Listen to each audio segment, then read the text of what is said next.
Reading Outside the Box with Eric Olson and Voice with Eric Olson really got me to rethink how I skied and how I was going to live my life.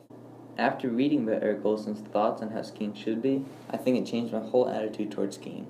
Reading these interviews and hearing his thoughts on the amount of fun skiing can be when being weird and goofing off with your friends inspired me to step down from my seriousness towards competing and look more on the creative sides of skiing. This decision may have also changed my life goals. I once wanted to be a comp jock, win gold medals, and cash, but after realizing what skiing really is, I now have the dreams of being a ski bum, traveling and living in a van, and just skiing with friends, trying new weird stuff. To me, that's as good as it gets, and both these interviews put that perspective on me. One book that I loved reading as a child was The Giving Tree. I loved when my parents read this book to me, when I read it myself, and when I read it to my little sister.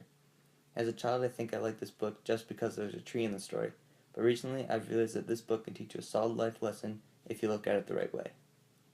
The boy always had a use for the tree no matter what was left of it, which I think taught me to always be able to find use of something even when it's broken and, as some people would say, useless. Into the Wild has had the biggest impact on my life out of any other writing I have ever read. Through reading this book 3 different times, I found that it plays a big part on setting my life dreams. It's what really inspired me to figure out that I'm a person who loves an adventure and to be outside. How Chris McCandless just left his home, family, and everyday life to pursue his dreams of being in the wild inspired me to figure out my dreams and to someday set out and follow them. This article of J.P. Eclair was all-inspiring for me as a child, getting more and more into traveling, being outside, art, and my love for skiing. Reading about what talents he had and how passionate he was made him a big influence on me. I looked up to JP for many years.